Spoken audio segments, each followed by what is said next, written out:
Bible reading today is James chapter 4, 1 to 12. What causes fights and quarrels among you? Don't they come from your desires that battle within you? You desire, but do not have, so you kill. You covet, but you cannot get what you want, so you quarrel and fight.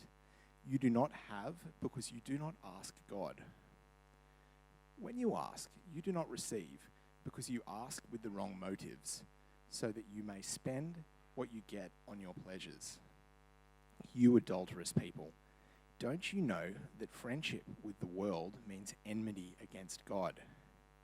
Therefore, anyone who chooses to be a friend of the world becomes an enemy of God.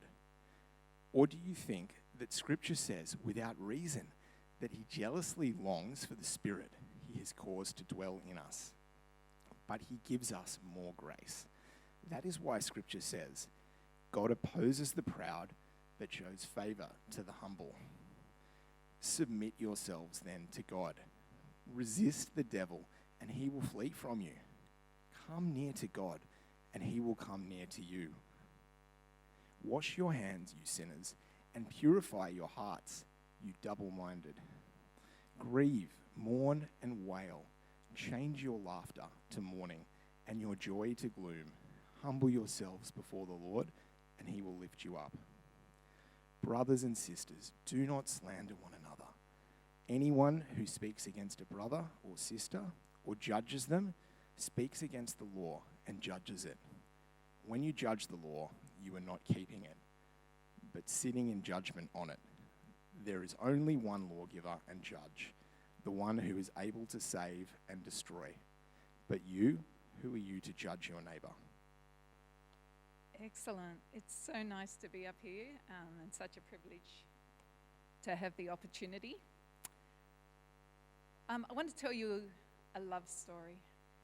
It's always good to start with a love story. So there was this man and there was this woman, and they were away on a camp. And there were lots of people on this camp. There were about 200 people on this camp. And the first Sunday of this camp, they had a church service, and at that church service, the man turned around and introduced himself to the woman, and, they had a nice little chat about something that was part of that service. And then they went their separate ways again. And then later that afternoon, the man said, one of the best pickup lines I've ever heard. He said to the woman, "Would you like to have a quiet time with me?" That woman was so impressed with the maturity of this man, the spiritual maturity and his hunger for the Lord, and so she said, of course, yes. So that evening they met up on the balcony, and she said, well, what are we going to do in this quiet time? And he said, well, let's look at the book of James. And she went, oh, this is good, because James included her favorite Bible verse. And so they looked at the book of James together. And then 2 days later, they decided to get married. And then on the third day after they'd met, they decided they would have 2 children, and their names would be Jaslyn and James. And of course, that was me, and that was my husband, David, the man and the woman. And we did have a daughter called Jaslyn. We did have a son, but we didn't call him James because everyone else had called their son James by that stage. So it's Guy James Martin. But you can tell that the book of James is very, very precious to us. It's very important to us. And so what a privilege to open it up. And I think part of the reason why I love the book of James is because it is so practical. It is so alive in its advice to us. And today is no exception to that. In the book of James, it warns us about a battle that is going on. Now, this battle is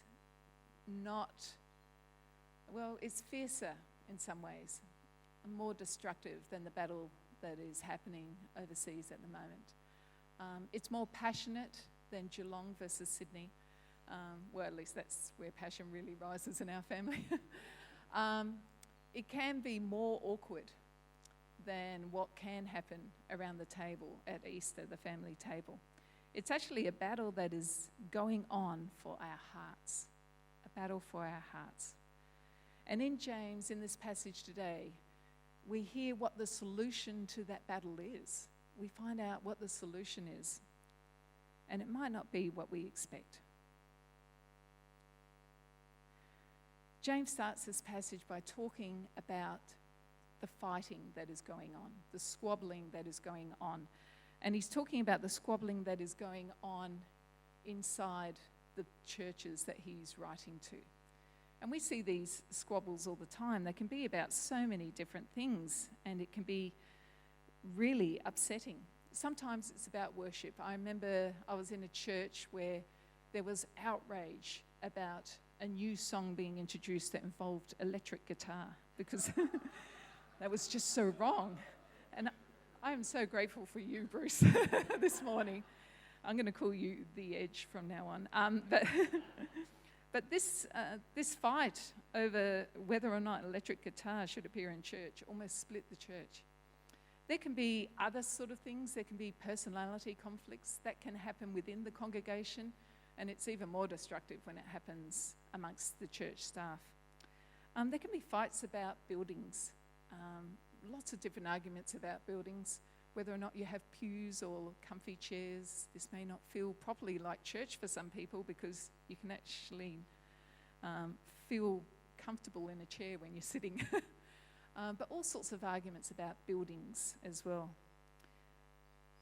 There can be arguments about the budget, particularly when people give to a church and feel like they still own the money even after they've given it. There can be all sorts of arguments about that. And there can be arguments about theology. There can be arguments about what's said from up the front. That's making me nervous now. It can cause all sorts of squabbles, and these squabbles can be really destructive. And in some ways, it's easier to blame all those things, all those other things, for what's happening and the squabbles within the church. But I love that James cuts right to the chase at what is actually the source of all those arguments. He says, "Don't they come from your desires that battle within you? You desire but do not have, so you kill." Hopefully it doesn't get that bad. You covet, but you cannot get what you want, so you quarrel and fight. See, this is the thing. We can blame all those external things, but really where God is looking is what's inside us, what's happening inside us. So I'm going to tell you a story about me at a conference a couple of weeks ago. Even before I went to this conference, I knew that I wasn't going with the right attitude. I knew that I'd already prejudged this conference before I went down. And there were a few reasons for that, and maybe there were some legitimate reasons. The way I can characterize what was coming from the front of this conference is male, pale, and frail. And I was really, that sort of thing just really annoys me. But to be honest, there was something wrong with my heart in going to this conference. I wasn't going with a desire to sort of receive. I was going with a desire to criticize and condemn. And often when you go with that, like, you're going to see the things that you want to condemn and so on. But right from the very first prayer, God just got me. Like, right from the very first prayer, there was a woman there.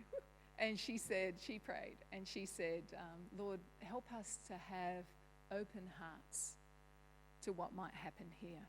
And I just felt God just going, ping, straight into my heart. And I realized, yeah, I didn't have an open heart. And I have to admit that I went with the wrong motives.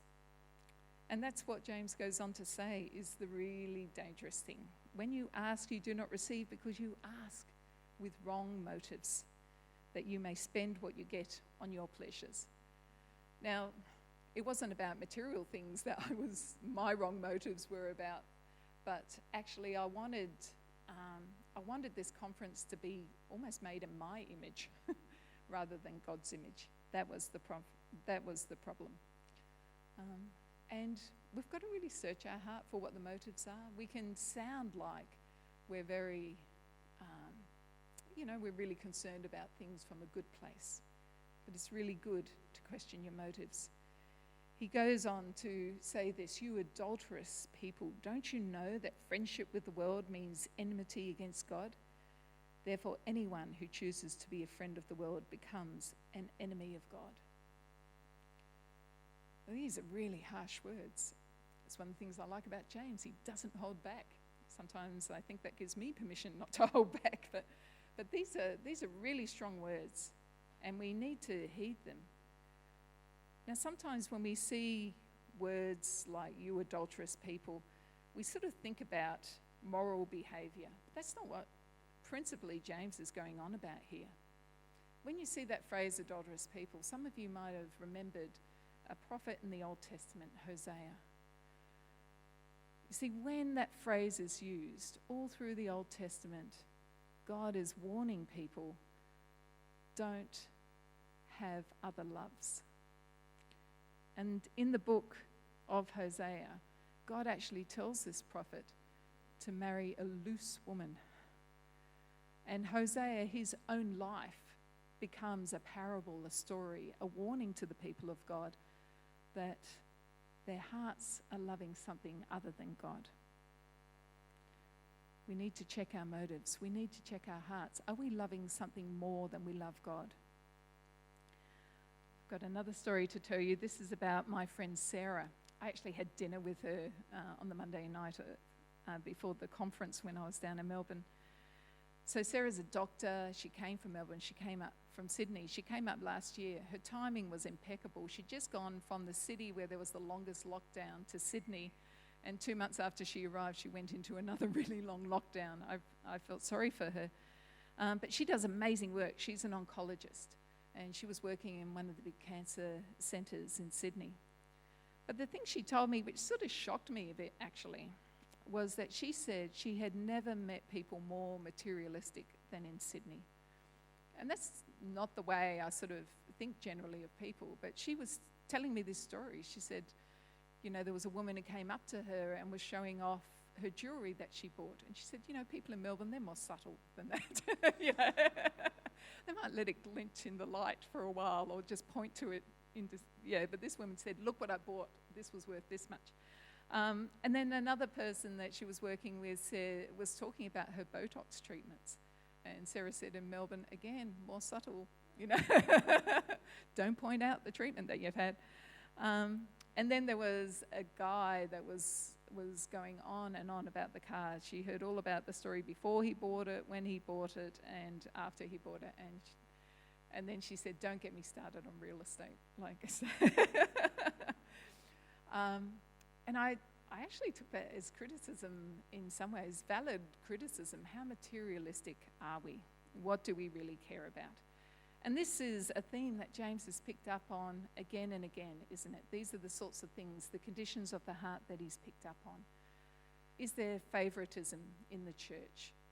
Do we pay favour to the rich person who walks in rather than the poor person who walks in? That was in chapter 1. What are we doing with our wealth? I had a fantastic sermon for John about this. Do we hoard our wealth? Do we try and take the good thing that God's given us and keep it to ourselves? Are we hypocrites? Dave warned us not just to be hearers of the word, to be doers of the word, to think about how that plays out in every part of our lives. And we heard Mike last week talking about be careful of our tongue. We don't tame our tongues. We let them run rampant and hurt other people. This morning we've heard about the quarrelling that can go on. And then later in this passage, in verses 11 and 12, it talks about be careful not to judge and slander others. You see, we're formed by the values of the world around us if we're not careful. 2 hours on Sunday and maybe a small group during the week and a little bit of Bible reading is not going to undo all the forming that happens all the rest of our lives. We're formed by the world and we need to be aware of it. We need to be conscious of it. And we've got a couple of choices about how we respond to that. Traditionally, one of the choices has been to actually withdraw from the world. There have been communities, straight away after the church was formed, there were the desert fathers and mothers who went into the desert to sort of get away from the pressures and the conditioning of the world. And then there were the monastic communities. There's been groups like this all through history where Christians have sort of withdrawn to try and protect themselves from the values being formed by the values of the world. And that's one alternative. It may be a valid alternative. For a lot of us, that is not actually a valid alternative. We have to live in the world. We have to work. We have to earn. And I think James is not telling people here to get away from the world. He's actually saying, be light in the world. Shine in the world. Show people who Jesus is and what the values of the kingdom are by the way you live in this world. But check your motives. Check your heart. Make sure your first love is for God. In fact, I love this verse that is in here. God jealously longs for the Spirit he has caused to dwell in us. Isn't that beautiful? Isn't that a beautiful image? God desperately wants to commune with our spirit. He wants our spirit to love him, and he loves us. And I love this refrain too, but he gives us more grace. He knows it's hard. He knows we're going to wander, but he gives us more grace. I don't know if you've experienced that grace of knowing that we're received by God, even after we've stuffed up, even after we've done something wrong. But still, he gives us more grace. So what's the solution? If we've been so formed by the world, so distracted from our first love for God, what's the solution? The solution is simple but hard. The solution is submit to God, as James says in verse 7, and draw near to God, as he says in verse 8. Simple but hard. So what does he mean by that? Well, when I hear submit to God, the image that comes to my mind is Jesus in Gethsemane. I don't know if you remember that part. We're going to probably hear quite a bit of it as we come up to Easter. But there's Jesus. He's coming to the end of his time on earth. He's knowing what's coming for him. He knows that he's going to die. And he goes away to this garden, this beautiful garden of Gethsemane, and he takes 3 friends with him, and he says, we're going to pray together. They fall asleep. But anyway, he goes and prays, and he prays, and he prays so passionately. And one of the things he prays is, God, I don't want this to happen. If it's your will, take this cup from me. And then he says, but not my will, yours, Lord. He submits to God. He submits to God even at that moment of knowing what the consequences of that submission is going to be. He submits to God and he resists the devil. That's one aspect of how we can make sure we're not formed by the world too much. And the other one is draw near to God. Now, often when we think of drawing near to God, we think of these ecstatic experiences. We need to go away. And certainly in Jesus' life, we see that again and again and again. We see him go up to a mountainside to pray, or to get on a boat to go somewhere else to pray. He goes away to pray. He withdraws to pray. But I think in the context of our lives, we need to know what it means to draw near to God in the everyday. Because this is not just a once a week or once a month or once a year experience drawing near to God. This is in the everyday. So we need to draw near to God when we're driving and that L-plate driver is so slow and that person cuts us off, and we need to draw near to God as we're driving. We need to draw near to God when we're having coffee with a friend, just to be aware of the prompting of God about questions to ask and care to give. We need to draw near to God when we're working. No good book on that if you need some help with that one. We need to draw near to God when we're exercising. That's a wonderful time to draw near to God, when everything else can fade away for a moment and we can just pound the pavement and think of God, or walk in the bush, that's much more my style, and think of God. Or you can stretch out on a mat and think of God, commune with God. We need to draw near to God when we're changing nappies. I had to do that with my children because I realized that was a time I wasn't committing to the Lord. I was much more conscious of how can that much poo come out of a tiny body. That's what I was thinking. But I started to see it as an opportunity to pray. And so I would pray that the Lord would stop that much poo coming out of a tiny body. But no. I was grateful for these signs that my baby was eating well. We got to draw near to God, even when we're watching TV, even when we're playing games, even when we're doing other things. Just be conscious that we're in God's presence in those times. And in this verse, in verse 8, we have the most incredible promise about what happens when we draw near to God. What happens when we draw near to God? Well, He draws near to us. Isn't that an incredible promise? It's a beautiful promise. God will draw near to us. Now, it would be fantastic if we just ended this right here. End at verse 8. That's a beautiful place to end. That's gorgeous. But that's actually not what James does. He goes on. Now, what do you expect will happen when you draw near to God? You will feel so much joy. You will feel an ecstatic experience of God. Well, James is much too practical for that. He says, grieve, mourn, wail, change your laughter to mourning and your joy to gloom. That's not what we expect, is it? This is a terrible way to sell a product. Draw near to God and you will be so unhappy. You'll be devastated. Why does he say that? Well, he says that because, and some people will attest to this, the closer you draw to God, the more aware you are of how far away you are from God, of how holy He is, how beautiful He is. You'll be more aware of your motives. You'll be more aware of the things that distract you. And so this grieving, this mourning and this wailing is actually turning to God and saying, I'm aware of how much I need you, God. And so we come back to that refrain, but still there is more grace. Still there is more grace. The closer we draw near to God, the more we realize that we need God. And He reminds us of His grace is there. And He draws us closer still. Now, part of the way I've been understanding this lately is via icebergs. I was on an intensive a few weeks ago, and I've shared this with as many people as I can because I found it revelatory. It may not be as revelatory for everyone, but stick with me on this one and see how we go.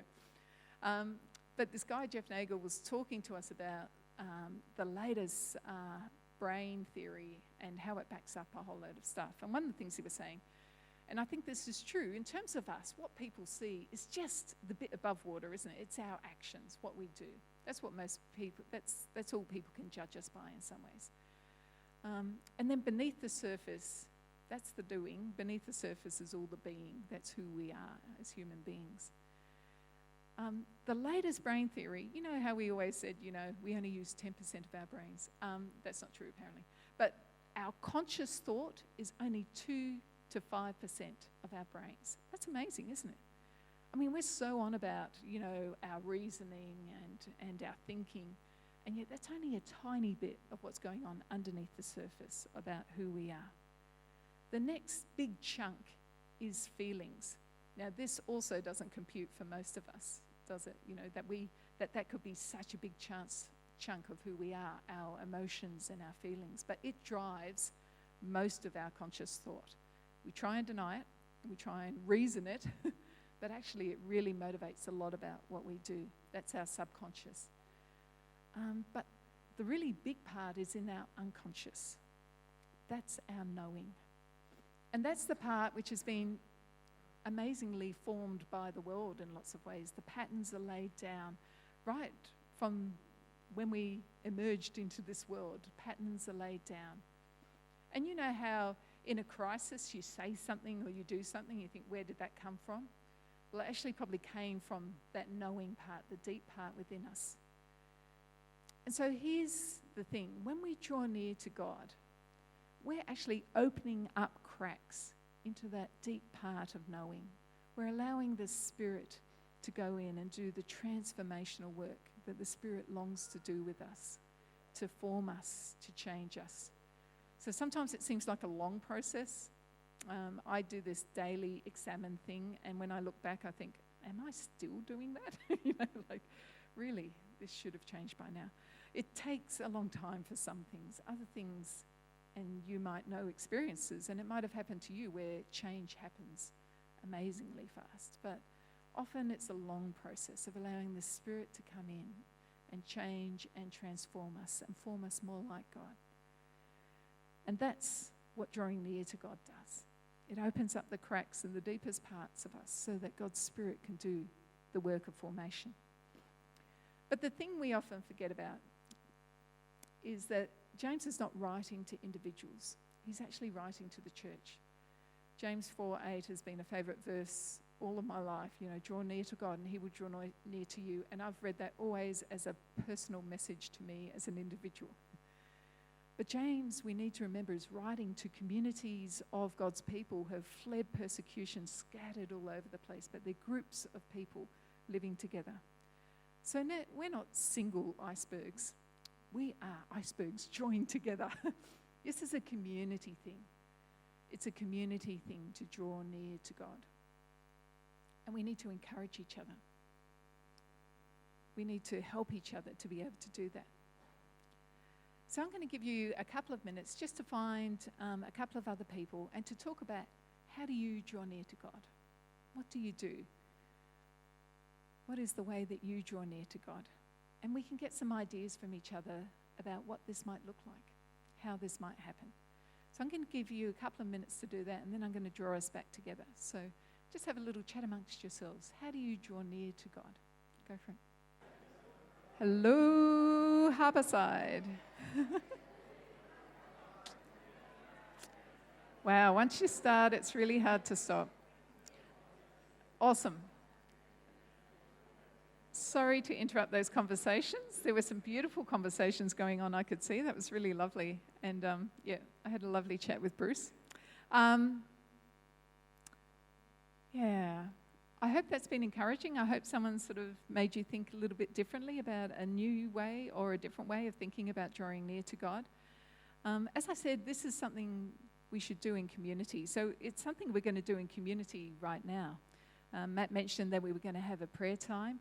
And I think when I first started coming to Harborside, it was one of the really glorious practices in this church. I hadn't seen it much in other churches, where you get the opportunity to come forward and receive prayer from someone. And I've participated in that experience, and it's something that we're going to do now. Now, coming forward, you don't have to have had the worst week of your life. You don't have to be facing some crisis, but if you are, please definitely come forward. It could be that you just want to draw near to God, and you want someone to pray for you to enable you to do that. It may be that there's something ahead that you're a bit worried about, and you'd love some prayer for that. There's going to be a whole range of reasons why people might want to experience prayer. But here is the opportunity as a community where we can experience that together. So there's going to be 4 people standing out the front. They're going to ask you just 2 questions. What is your name, and what can I pray for you? That's all. And you can share as much or as little as you like. You can even change your name. That's okay. But it's just about enabling you to receive some prayer and to have some time with God together.